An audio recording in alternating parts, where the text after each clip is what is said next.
SSW Voiceovers presents Storytime, narrated by Samuel Williams. This month's story is Corduroy by Don Freeman. Corduroy is a bear who once lived in the toy department of a big store. Day after day, he waited with all the other animals and dolls for somebody to come along and take him home. The store was always filled with shoppers buying all sorts of things, but no one ever seemed to want a small bear in green overalls.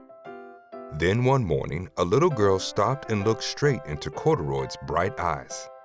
"Oh, Mommy," she said, "look, there's the very bear I've always wanted." "Not today, dear," her mother sighed. "I've spent too much already. Besides, he doesn't look new. He's lost the button to one of his shoulder straps." Corduroy watched them sadly as they walked away. "I didn't know I lost a button," he said to himself. "Tonight I'll go and see if I can find it." Late that evening, when all the shoppers had gone and the doors were shut and locked, Corduroy climbed carefully down from his shelf and began searching everywhere on the floor for his lost button. Suddenly, he felt the floor moving under him. Quite by accident, he had stepped onto an escalator, and up he went. Could this be a mountain? He wondered. I think I've always wanted to climb a mountain. He stepped off the escalator as it reached the next floor, and there, before his eyes, was a most amazing sight. Tables and chairs and lamps and sofas and rows of beds. "This must be a palace," Corduroy gasped.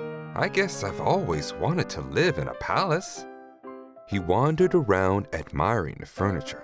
"This must be a bed," he said. "I've always wanted to sleep in a bed." And up he crawled onto a large, thick mattress. All at once he saw something small and round. "Why, here's my button," he cried. And he tried to pick it up, but like all the other buttons on the mattress, it was tied down tight. He yanked and pulled with both paws until pop!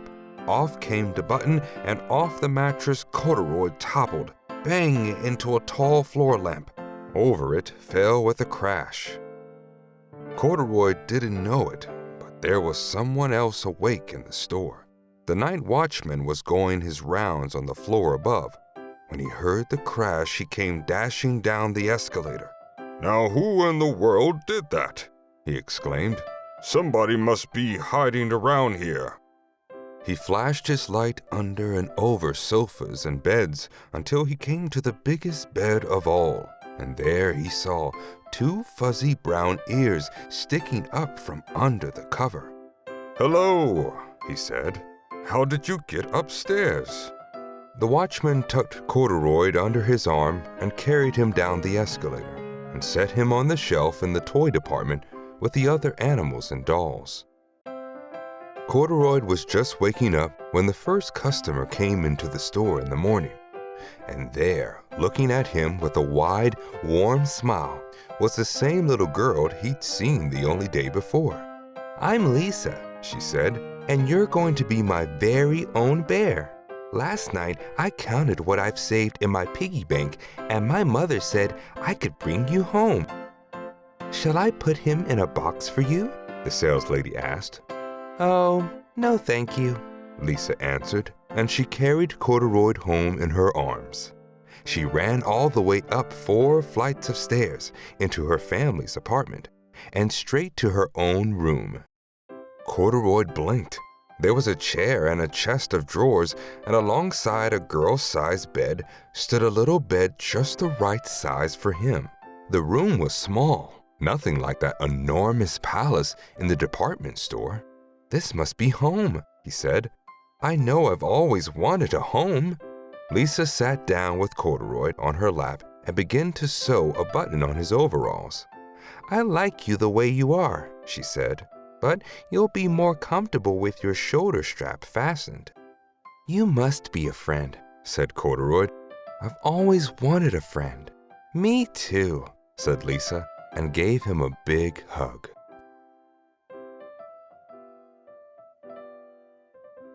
This concludes our story this month. See you next time.